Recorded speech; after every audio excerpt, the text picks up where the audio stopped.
What up, everybody? I'm your host, JP, and this is my co-host, Josh. Hey, everyone. Welcome back to another episode of the FilmBros podcast.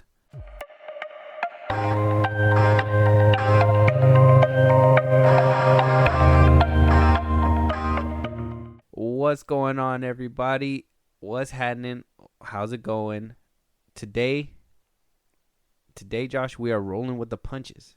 Pun intended. Why are we rolling with the punch? Oh, okay. Why are we rolling with the punches? It's because today we will be reviewing Creed 3. Yeah. I spent the last 7 years of my life living out my wildest dreams. Bianca, Rocky, my dad. This was built on their shoulders. Hey, my man, can I help you? Let me get an autograph. Nah, I ain't signing no autographs, but you get off my car. You don't remember me, huh?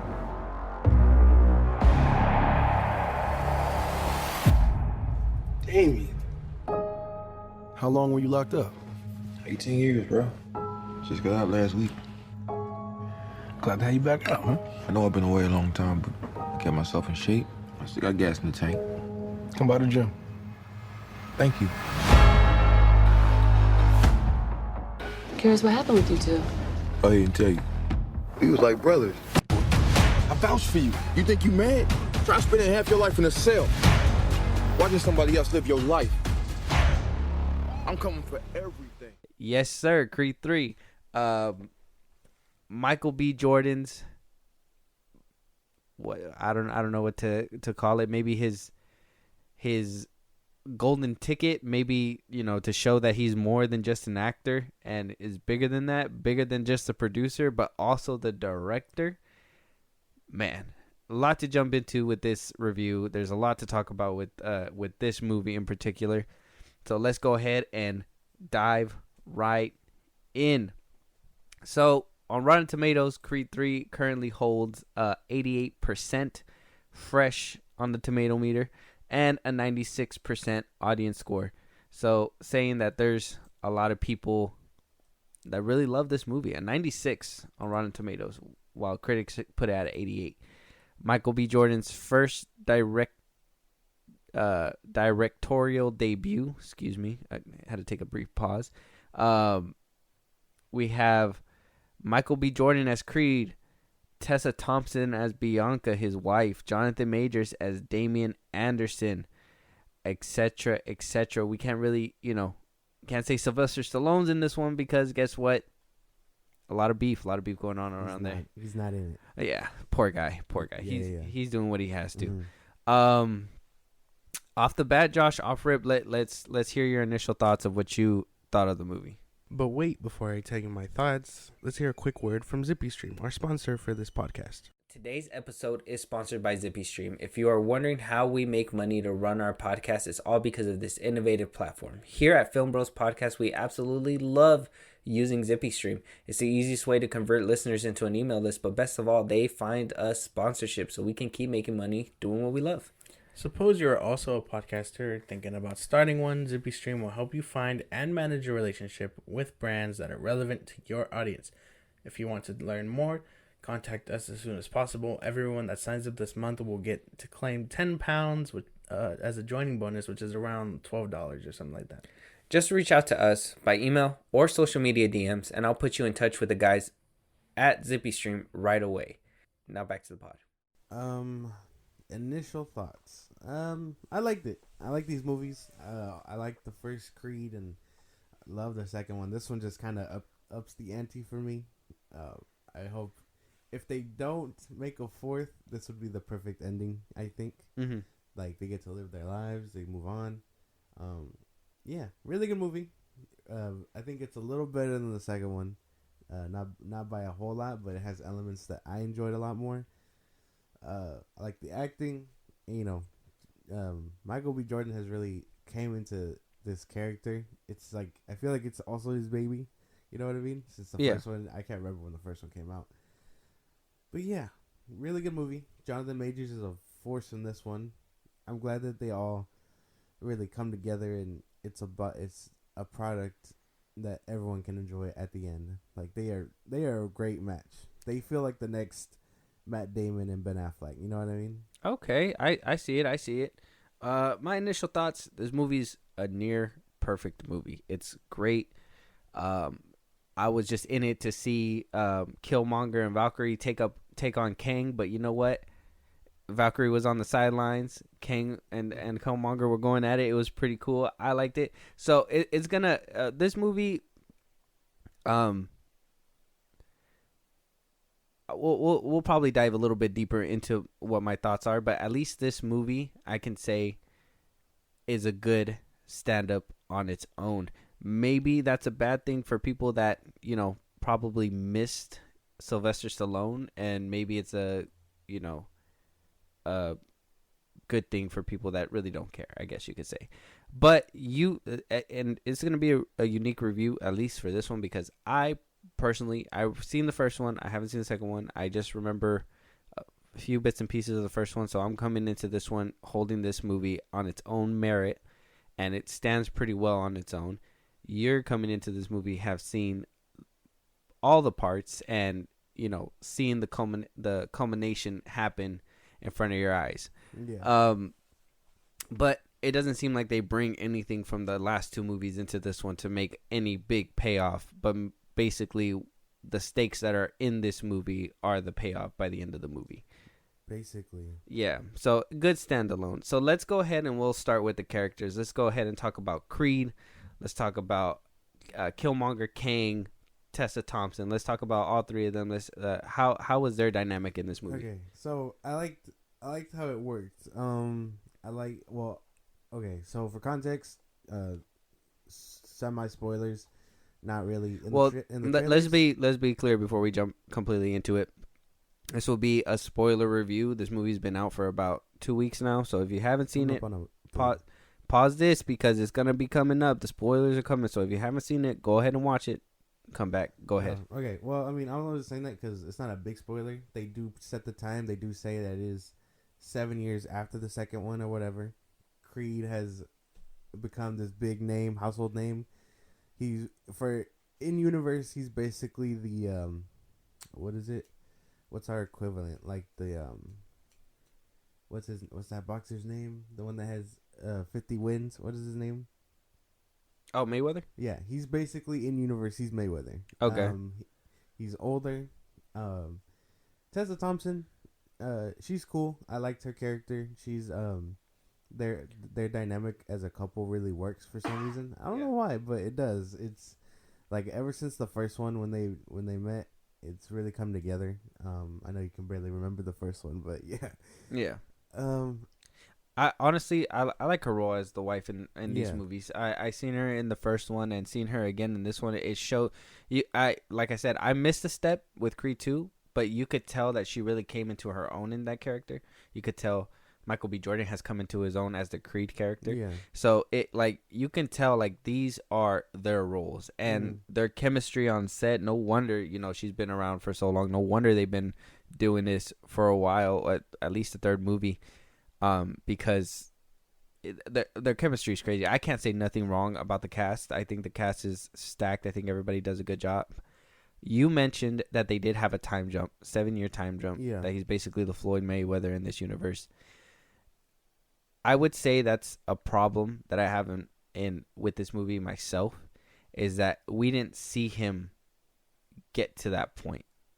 I would have liked a brief kind of like a montage of, fights that he won, showing him get worn out, something like that. Because to just be like, oh, it's 7 years later after the last one, it seems, and maybe we'll touch up on this a little bit more later on, but it seems like he was trying to pull away from the crutches that were Creed 1 and 2. Why? Because they had Stallone in there, and, Stallone, as much as people want to say, I'm sure Stallone is a crutch in those movies. I'm pretty sure that he was there to help push Creed into the right direction. Well, okay, before I get into that, I just wanted to continue talking about the characters and stuff because I didn't know we were diving into the problems so early. No. I was it's because I just wanted to mark it there so we can talk about it later. Okay. Well, like I was saying before all that was I enjoy their dynamic because Creed's wife doesn't feel like a supporting character. You know what I mean? She has her own goals, ambitions, and everything that happens to Creed happens to her. You know what I mean? So like when she meets Jonathan and Jonathan's character, what's his name? Anthony? In the movie? Yeah. King, Damien. Damien. Okay, I don't know why I thought Anthony, but Damien. When she meets Damien, he's clearly jealous.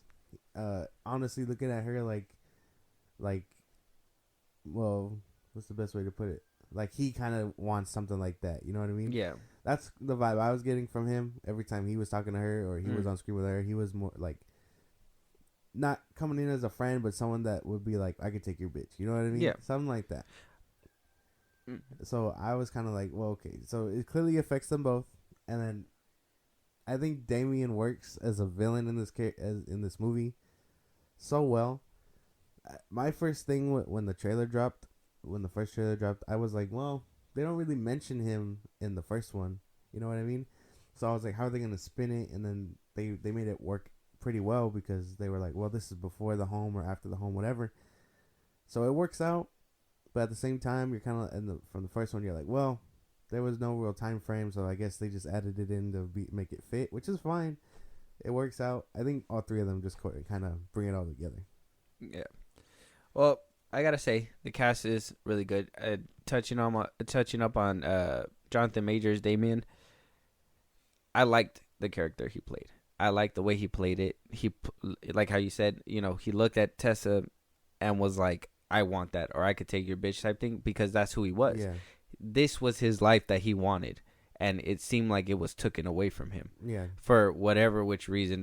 Bro, it was your fault. Come on, guy. It was your fault. It is what it is. Now, somebody shouldn't have run away. It is what it is. But look, the way he portrayed that character was just too good to the point where I was like, damn, like, have you been in this situation, guy? Because I don't know, maybe that's just his acting chop speaking for himself, but that's really good.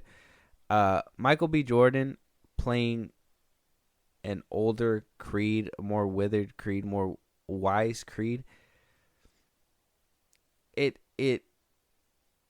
was cool, but then seeing that, that this guy was able to pull Adonis from a high place where he's got all this wisdom, and Damien's energy being able to bring him down to his level, at least for the at the time that it was in the movie, and then Michael B. Jordan saying, what, I'm rising above that, I'm gonna be better than that, and moving on from that. I think it was a good yin and yang for them too, if that makes sense. Like they bounced off each other's energy very well. It was good. Yeah, for sure. It works out really well. Damien works really well in breaking down pretty much Creed, because he's supposed to know him. Like he said in the movie, they were like brothers and stuff. Yeah. And so he knew basically everything about him. And yeah, he was jealous and he wanted these things. Like he says in the movie, it was like watching his life from the back seat. Mm-hmm. So, I mean, yeah, he was clearly upset. He's clearly bothered that Creed has everything that he wanted, being the boxing champ and stuff like that, whatever. And yeah, it takes Damien time to get there, but he breaks down Creed within moments, gets him right where he wants him, till he becomes champ, and he can challenge him properly. You know what I mean? Yeah. So I mean, it all works out. He's obviously bigger. Like the dynamic here works. And I know you didn't see Creed 2. I'm not going to try and go into spoilers with that. But the dynamic between the Russian and him, even though they have history, if this one just feels more organic rather than, oh, it's his son, I'm going to beat his son. You know what I mean? Yeah. It just works better here. Yeah. Like I said, no complaints on the characters. I think that they did a phenomenal job. So let's go ahead and jump into you know what? Let's do the easy one. Let's go ahead and talk about the cinematography for this movie, the camera work, the beautiful shots. I don't think the montage was as good in this one. I would say that. So the montage cinematography was kind of meh for me. Everything else, like the little beach scenes, I think Michael B. Jordan has a really good eye, especially when it came down to the fight scenes too. You know, those angles in the boxing ring where, you know, he was up close and, you know, getting those hits up close and personal, and, you know, making sure that you felt every single hit. I think the way, you know, for him being behind the camera for his first time, it showed that he had a lot of chops, a lot of enthusiasm to do this job, and he really wanted to get all the right angles with that camera, all the right, you know, frames. I think there was that one scene that just made me be like, man, this boy, he's seen that scene and he was like, yeah, that's cinema. And that's when he was in the locker room and he was walking out and he looks back at Jonathan Majors and Jonathan Majors is looking at him but through the wall or whatever. Yeah. And I was like, oh fuck, that's a crazy ass shot, bro. Mm-hmm. Like, I was like, bro, the fact that you were able to breathe this out, I was like, okay, Michael B. Jordan, I could see you directed a couple more films, bro. Yeah, he definitely has a good eye, and you know, it's really cool that he got to put his own spin on it, not just for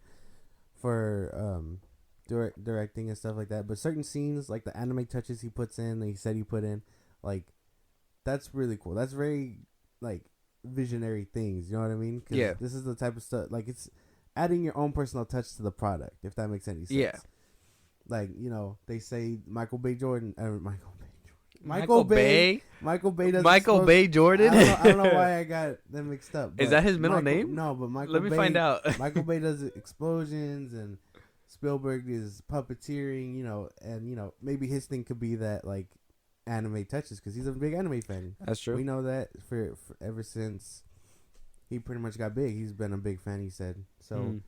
Like, it's nice that he was able to put those personal touches. Yeah, add those little neat little what are they called? Little Easter eggs in there for the anime. Yeah. I cinematography wise, I think he did a really good job. I think he has that eye to be behind that camera. You know what I mean? I that's what I gotta say. What about the fight scenes? I like them. I know there. Well, you pointed out that there wasn't a lot. I don't think there's not many in the movies. A lot of it is like, oh, this has to happen. They have to fight. They have to lose kind of midway, and then, you know, that's when the courage comes up and they have to come back and hit harder and stuff. So I like the fights in this one just because you actually felt the weight. Like, I know I told you that Creed does a lot of the first one, maybe not as much. I don't know if you can remember it, but the fight scenes are good in the first one. Yeah, but you don't feel the rawness. You start feeling it in the second one, and then this one, you feel it for sure. Just because the camera wasn't shying away from the punches. I don't know if you can remember the Rocky movies. Every time they swung, you could tell that they were, like, you know, being dramatic in which way they were turning. Yeah. But this one, you actually felt the punch. Like, every time they went in and they connected, you were just like, ooh, you know what I mean? So, especially those fast movements that they were doing when they were like, and they were just good. Like going blow for blow, like. And while there may not have been a lot of boxing, if that makes any sense, because I think there's only like 3 matches in that entire movie. Each time they fought, you felt the weightness, and like, it was really good fight scenes, I think. Yeah. I thought it was. I thought they were pretty good. Like I said, there was a lack of them, and we'll probably go into that later when we discuss the things that we didn't really like of the movie. But the fight scenes, for what they were, and you know what, you saying that actually makes a good point for me. When I seen the first Creed, I think that's why I think the fight scenes were kind of meant to me, and I think that's why I never really gave the franchise the chance that it needed. Seeing this one really put me on, and that's why I really want to rewatch them and watch the second one at least to see how it progressed. Because I feel like after seeing Creed 3, I'm watching the final product already. You know, like, he already mastered the fighting. He already knows what he's doing. He knows how to get the angles. He knows, you know, I think you told me one time that he got hit on the set of Creed 1, and then that's what basically made him be like, you know what, fuck it, I ain't scared no more, or something like that. Basically, yeah, because I think Rocky said, Rocky It happened to Sylvester Stallone too, way back when, and like that just cements the thing of like getting punched, because you just want to like. I'm sure in a boxing movie, I've never made one, but all you really want to do is fake the punch, and if you have to be knocked out, fake the fall. But like in the clip, I'll show you later. He goes, "All right, ready? 1, 2, 3," and then he hits him, and he's actually knocked out. He hits the mat. You know what I mean? He falls. He's KO'd. Yeah. So I think that just cemented the whole thing where he was like, "Okay, I know what a real punch feels like. I'm gonna get this as real as possible." And I think that happened in the first one, shooting the first one. And it was after that punch he thought he could be a director. Like For sure, it just like, connected some neurons for him in his brain. Well, yeah, because I think that was a lot of them too. Because okay, in the first one you're kind of like in the first Creed you're like, okay, yeah, and then you can kind of see where they were doing that whole dramatic like moving your body to the punch type thing. Yeah. While in the second one they kind of perfected it. I know you haven't seen it. They perfect it, and it looks raw and real. So you just have to kind of you have to see the progression. Yeah. It sucks you got to see the third one first, but start somewhere. Nah, it's good because honestly, if the fights weren't good in this one, I probably wasn't going to give the franchise a chance again. And to see that the fights were actually really pretty decent, even the ones where they were just sparring, like it was pretty fast. They were pretty good. I have no complaints on with the fights themselves, especially when they were in the ring. I thought it was good. And I want to just say for the plot, I thought the plot was pretty straightforward. I think it was one of those, pull them out of retirement, give them a reason to come out kind of thing, and blah blah blah. Things happen. Boom, he's back on top again. He proves his point and moves on, kind of thing. I know it's kind of like a spoiler, but did they say what happened to Damien at the end of the movie? No, just that he lost and he was like, go on with your family, I think they left that door open because maybe he might come back. He might come back at some point, get his spin-off or whatever. But I mean, I don't see. They don't really have to wrap him up that well. He's just another opponent that lost. You know what I mean? Because the thing about it, in the second one, you don't really care about the. I don't think he's just another opponent that lost, especially if they build up those stakes in the. Well, I'm sure he'll get like a spin-off or something. Well, we'll discuss that a little bit later, but at least for the plot purposes, or at least for this portion of the conversation, at least for the plot, let's touch on the plot. Did you feel like this plot did anything to game change? Do you think it was a fairly generic plot? What'd you think? Well, generic for boxing movies, if that makes any sense. For sports movies. Well, yeah, you know what I mean. Like, the whole. Oh well, I pulled you out from dirt. I know we're homies. Like, whatever else. Because I mean, watching this one, it felt like I was watching kind of Rocky 5. I think that's 6. 3 and no, 5 is where he brings side tangent. 5 is where he brings in that, or he trains that white dude Tommy, and then he's like, you probably don't remember, but yeah, he brings in this dude. He gets manipulated by his manager and tells him that, oh, you're never gonna be Rocky, whatever. He decides to fight Rocky. That's the best way I could sum it up. But like, it felt like I was watching that, and then a little bit more a mixture of like 3 and then 4, because I mean 4 he comes out of retirement too, so it felt like I was kind of watching those. Maybe that was a whole tribute, I'm not sure, but the plot was pretty basic for a sports movie. Yeah. I to be fair, a plot could be basic, but the actors were the ones who carried it. If that makes sense. Like their performances. Their performances really made this plot seem like it was, something big, like it was supposed to be. Very good. Like I said, very good. Now let's go ahead and start ripping it a little bit, just a little bit. So earlier I was telling you about the whole distance, the whole, gap. You said it was 7 years, I believe, right? Yeah. That he was retired. Mhm. I don't like those tropes in movies. I honestly, it kind of like how you said, like it happened in multiple movies of the Rocky movies right now, where they pull him out of retirement. I think if you're gonna make boxing movies, especially if you're planning to make more than 3. Now, if this was his last one and he's gonna mentor somebody else and he's gonna keep it strictly that and no more boxing, I would say this movie will hold weight. But I think he kind of put himself in a position, if he gets back up there and tries to fight again, it's going to be a lackluster movie, kind of like what the rest of the Rockies were.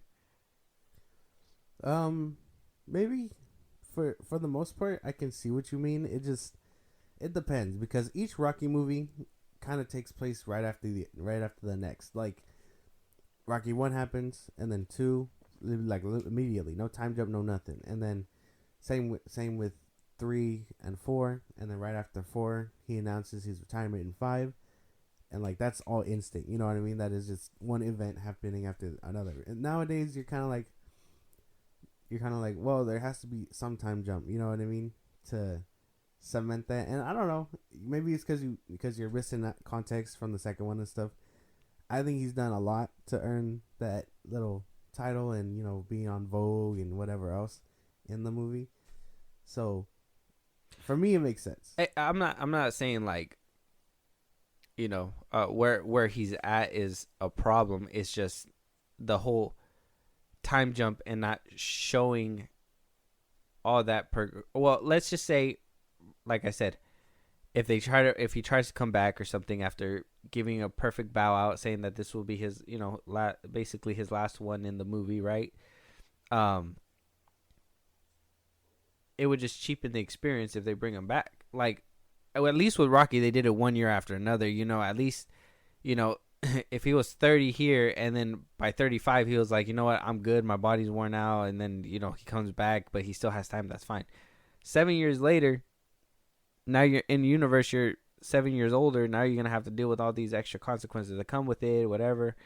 It's just going to be hard to bounce back later on. So I kind of feel like that time jump was kind of an issue, but at the same time I understood it, because I felt like maybe that time jump was there just to keep that space between Creed 2 and Creed Maybe 3. Maybe, yeah. I think I get what you mean. It's just, I think it gets a little weird, you know what I mean? Because I mean, that time jump is kind of makes it necessary for it sets him up in his castle, so that way when Damien shows up, he can start knocking the walls down. Yeah.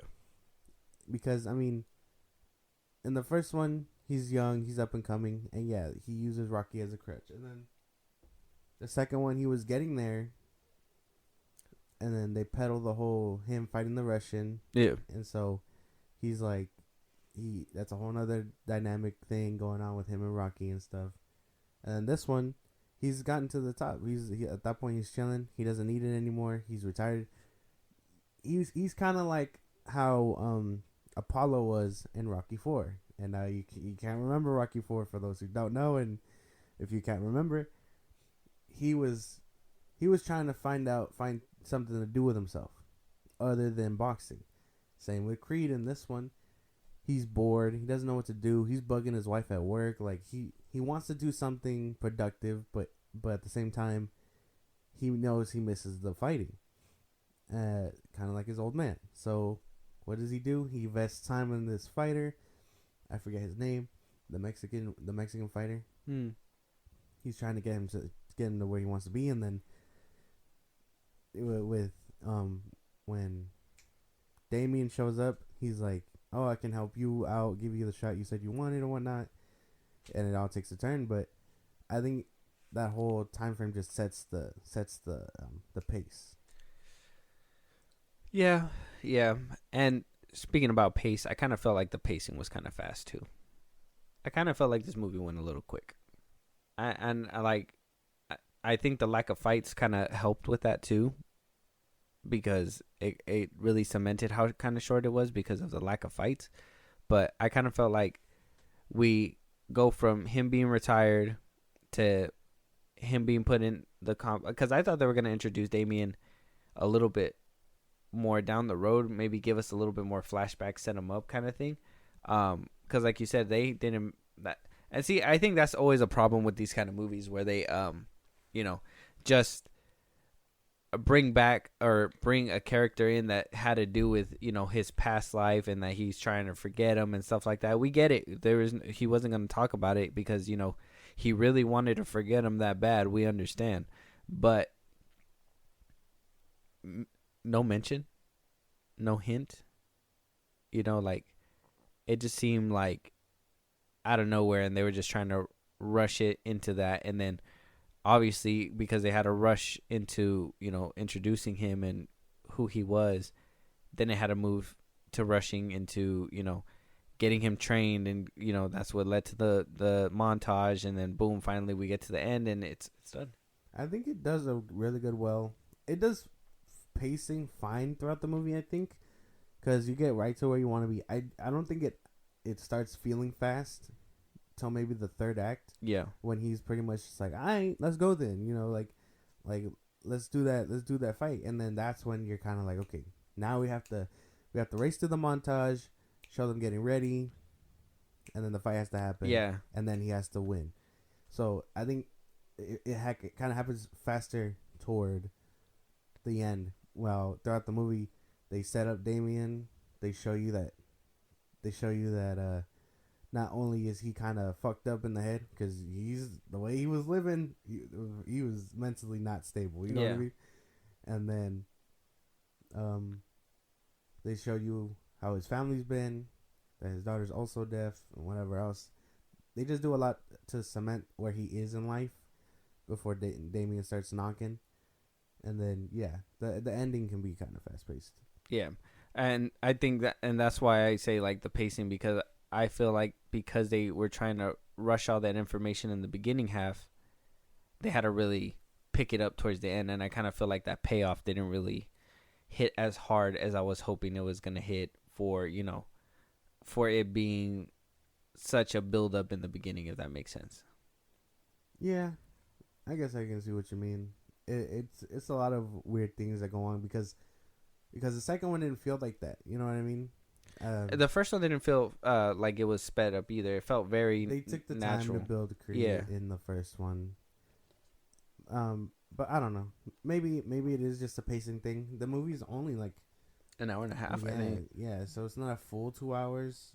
Maybe it could have benefited from something like that, but I think it's fine for what we got, if I'm being for real. I'm trying to see what the runtime. Oh, an hour and 56. So yeah, maybe like an hour and a half, maybe an hour and 45, something like that. So yeah, pretty tight window to fit all that in, especially backstory. This movie would have benefited off of maybe like a 2 hour runtime or something, like maybe 2 hour 15, maybe a few more minutes just to show a little bit more, at least in the ending half. But other than that, I mean, I don't really, unless you bring up anything that helps jog my memory. But I mean, what about you? Anything about this movie that made you be like, meh? Maybe not in movie, but the whole discourse surrounding Rocky, if that makes any sense. Oh, with Stallone? Like okay, like outside of the movie for a second. I know I've heard it everywhere that people were crying about Rocky and stuff, and I'm like, bro, I'm sorry that you kind of want to see him. I understand why you would want to, but there's 6 other movies involving him. 8, if you count the first 2 Creeds. Like, you can watch any other one. Like I told you before, they wrap him up perfectly in the second Creed movie. Yeah, there's basically no need to call him back. And like, if you really want to see him that bad, you could just rewatch the Rocky movies. You know what I mean? I don't think involving him in this one would have done justice, because how much can he really help him, where he's basically at the pinnacle of his life, living fat off the money he made and whatever else, other than being like, oh well, your father was in a place like this when he died in the 4th one, but like they touch upon that in the 2nd one. So what else can you really tell him? You know what I mean? No, yeah, and I know I've asked you before in one of our other episodes, did you feel that absence of Stallone within this movie? And me thinking about it and trying to put myself in the shoes of other people that were bringing up that argument that Stallone wasn't in there. I was like, well, when he was down about himself and, why wouldn't you call the guy who helped you out in the beginning for a good chunk of your career?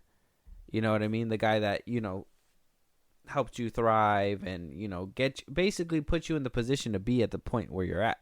When Michael B. Jordan to Damien is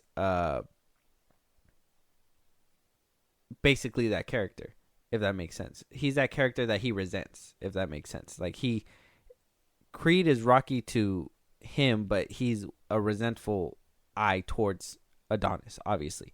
So it would have been cool to be like, well, how do you think I could turn this around? Whatever it may be, just to, like I said, a phone call would have sufficed. I feel like a call, adding a couple minute call with Stallone to kind of talk him would have added a little bit more clarity to it. I know they kind of filled that role with Tessa, with the whole, what she tell him at the table? I forgot word for word, but she basically gave him that enthusiasm to go get him, kind of thing. And it was kind of like, it would have been cool if Rocky would have had a hand in that, for sure. Because I mean, if that's the guy that helped you get to the top, why wouldn't you have called him?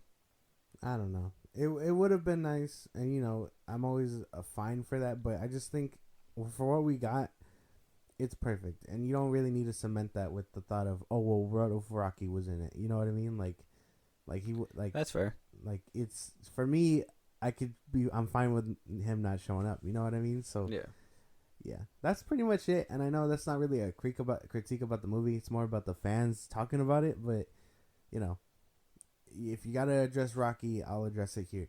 Like, his absence wasn't really felt for me. No? Okay. Well, I mean, like I said, maybe when I go do a rewatch of the trilogy, I'll go ahead and, see if I actually felt that. I can see why they would feel that absence. Like I said, a couple minute call would have probably made everything work out altogether. And I could tell you right now, like, there was a perfect position where they could have put that in, but it didn't happen. Another thing. Yeah. Okay, so I did love the anime influence. I did like that whole, that he put some of those things, like I said, that punch to the gut where the water came off of him and everything. Yeah. Cinema, bro. That shit was crazy. Did I think that he did a little too much with one too many? Kind of, because there were some scenes that were cool, but there was one where I was like, you probably thought it was cool and probably didn't think anything of it. Maybe you guys out there did as well. Maybe I'm just crazy for this one, but when they went and punched each other at the same time, kind of like that Dragon Ball Z fight where that was too much for me, man. I was like, why did, like, on paper it probably sounded cool, but when they put it on screen, to me it was kind of like, why? No boxer has ever done that. I don't think. I don't know. I seen it and I was just like, okay, that one kind of takes you out of the experience a little bit, but then they quickly cut into, putting them in their corners and then resetting the fight. But yeah, I would say that one was the one that was just one too many, and they could have probably cut that one out and it would have been fine.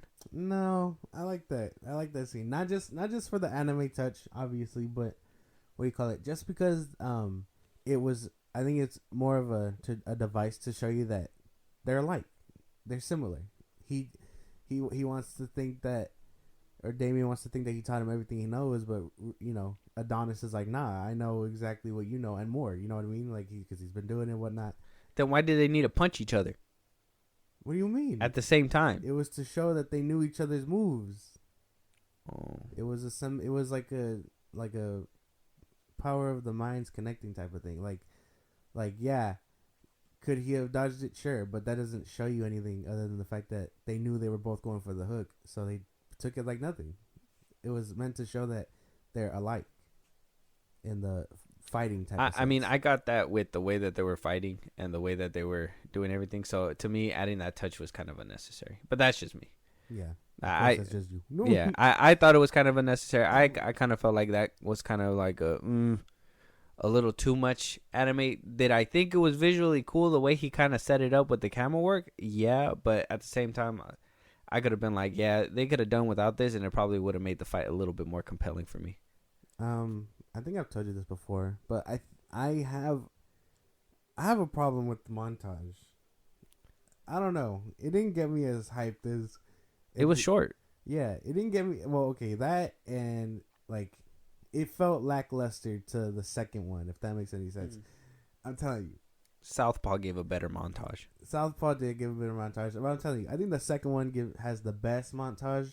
I think, like, I'm telling you, I think with the soundtrack, like it's like if you don't know, for those who don't know, Dreamville produced the soundtrack, and I don't know, while it had some bangers, it wasn't gym playlist worthy, is what I told you. And watching Creed 3, I'm like none of these songs really hit. None of them really got me hyped to like you know, like Creed 2 did. Yeah, and like I don't know. That's why I feel like the only real problem for me was the training sequence, because I was like, this doesn't feel good. Yeah, and that was, kind of stuck in the back end with, like how you said with the third act, where everything just felt like it was cramped in there, and I kind of felt like a few scenes suffered from that, for sure, and the montage was one of them, 100%.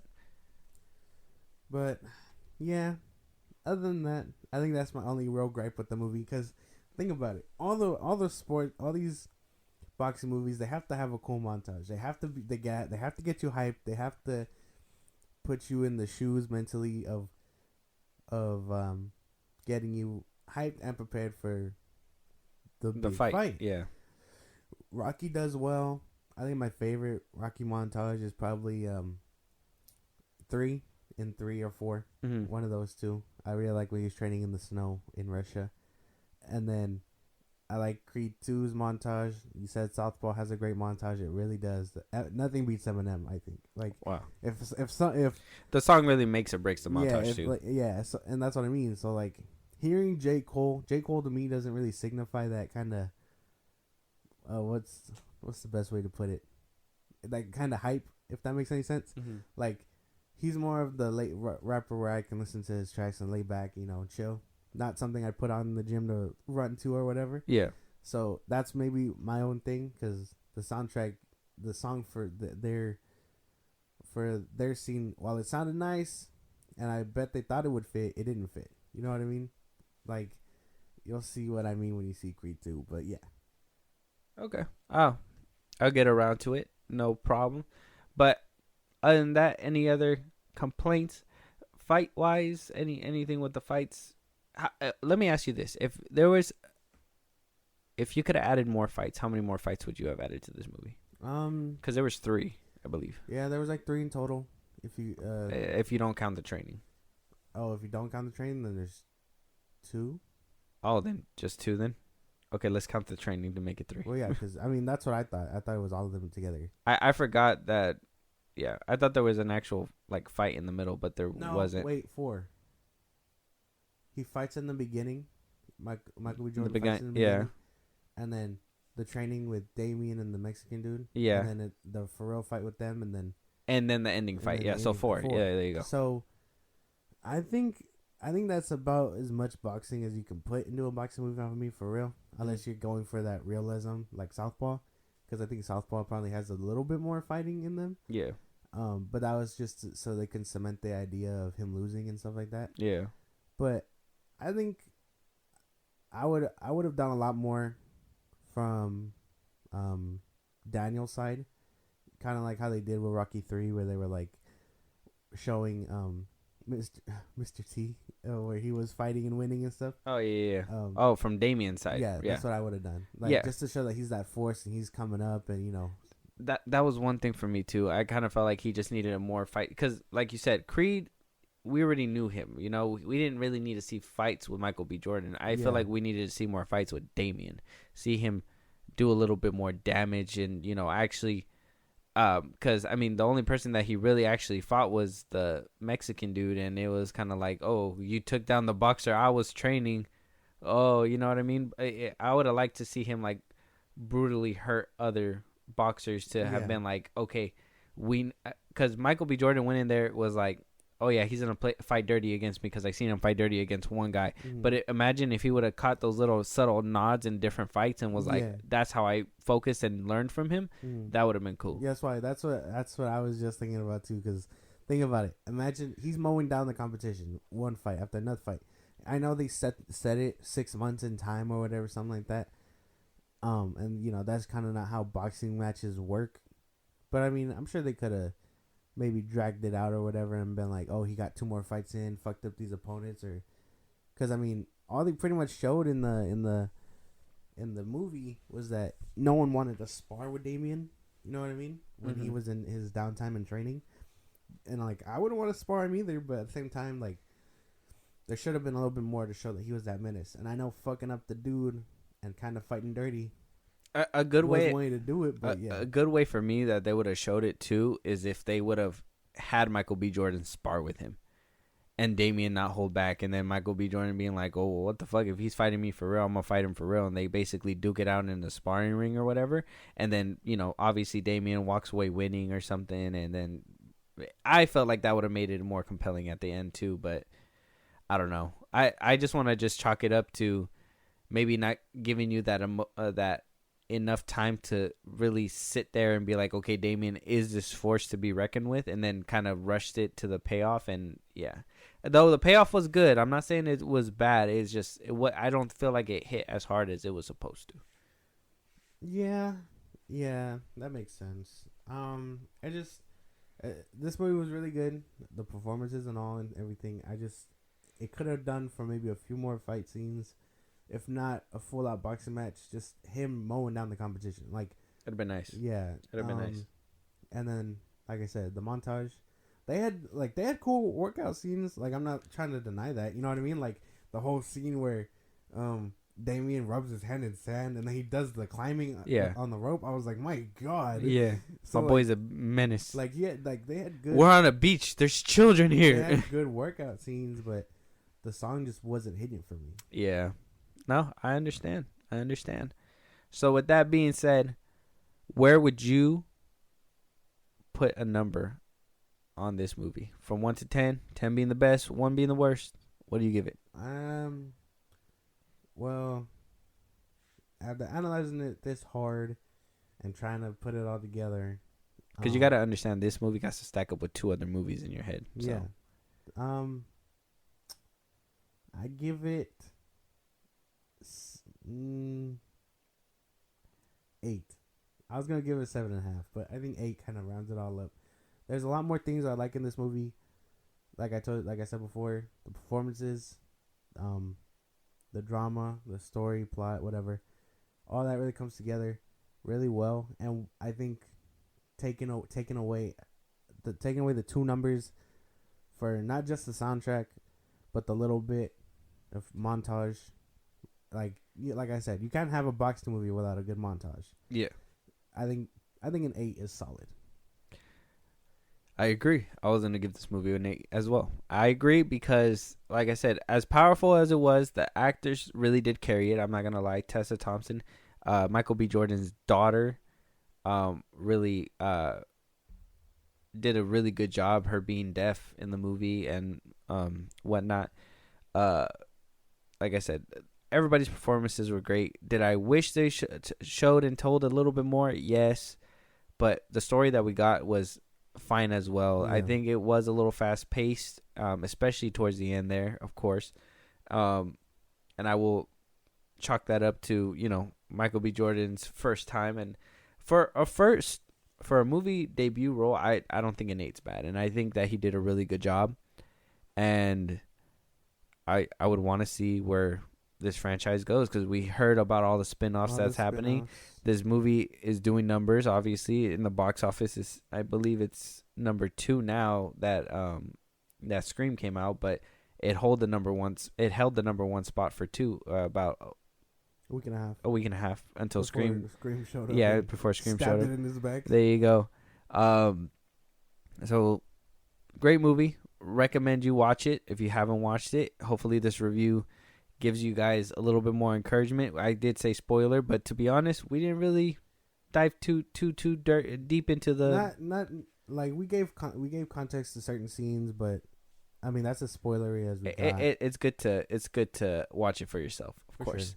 Sure. But with that being said, Josh, if you want to let them know where they can go ahead and leave us a follow, like, subscribe, help us, support us in a big way, go ahead and let them know where they can do that. If you want to hit us up at any time, Twitter, TikTok, Instagram at FilmBros Podcast. We post when new episodes are out. And you can hit us up for any movies and news you want us to review. March has been a big month. So a lot of movies are coming out. We'll be there. If you want to listen to us on the go, Spotify and Apple Podcast at FilmBros Podcast. If you want to support us in a big way, Zippy Stream at FilmBros Podcast. Only takes name, email. You get our full catalog. And the email helps you stay up to date for when we post. So that's cool too. And if you want to subscribe to our YouTube, go ahead and do that at FilmBros Podcast. Yeah. With that being said, we'll talk to you guys on the next one. Talk to you guys later.